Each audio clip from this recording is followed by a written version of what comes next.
ఉసిరికాయ పచ్చడి చేస్తున్నానండి.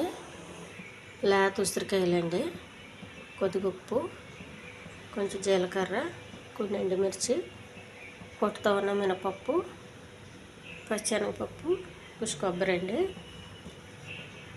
ఒక పెనం వెలిగించి స్టవ్ వెలిగించి పెనం పెట్టాలండి. కొంచెం ఎండుమిర్చి కొద్దిగా ఏగితే చాలండి, ఎక్కువ వేగే అవసరం లేదు.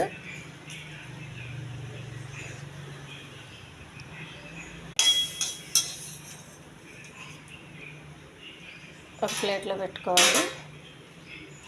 కొద్దిగా మినపప్పు అండి,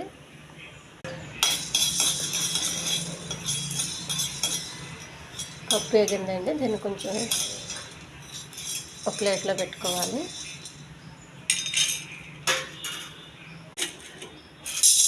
శనగపప్పు అండి,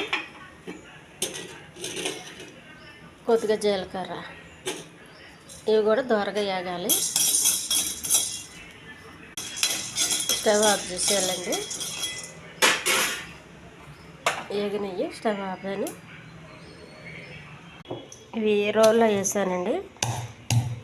శనగపప్పు, జీలకర్ర అనేది, కొద్దిగా మినపప్పు,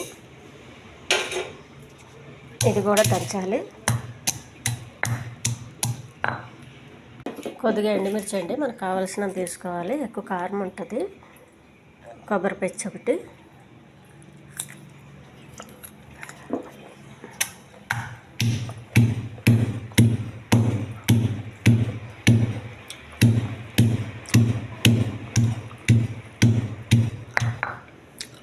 కొద్దిగా ఉప్పు అండి.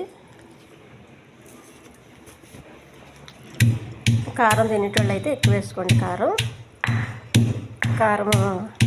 తినలేని వాళ్ళు ఉంటారు కదా, బీపీలు షుగర్లు ఉన్న వాళ్ళు కారం తినలేరు కాబట్టి కొంత తక్కువ వేయండి. ఉసిరికాయలండి, ఇవి లేత ఉసిరికాయలండి, గింజలు తీసే అవసరం లేదు. ముదురుగా ఉంటే గింజలు తీయాలి. లేతే కాబట్టి మెత్తగా నలిగిపోతాయి.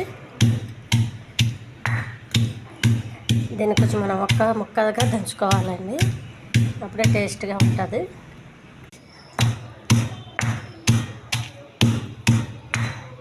మనకి మెత్తగా కావాలంటే మెత్తగా చేసుకోవచ్చండి, లేకపోతే ఇలాగ ముక్క చేసుకోవచ్చు. చట్నీ రెడీ అయిందండి. ఈ ఛానల్ నచ్చితే సబ్స్క్రైబ్ చేయండి, షేర్ చేయండి, లైక్ చేయండి, కామెంట్ చేయండి. ఇది నంచుకోవడానికి, అన్నంలో కలుపుకోవడానికి కూడా చాలా బాగుంటుందండి. నేనైతే చింతపండు వేయలేదండి. చింతపండు వేసుకునే వాళ్ళు చింతపండు కూడా వేసుకోవచ్చు. దీనికి తాలింపు ఏం అవసరం లేదండి, చాలా టేస్ట్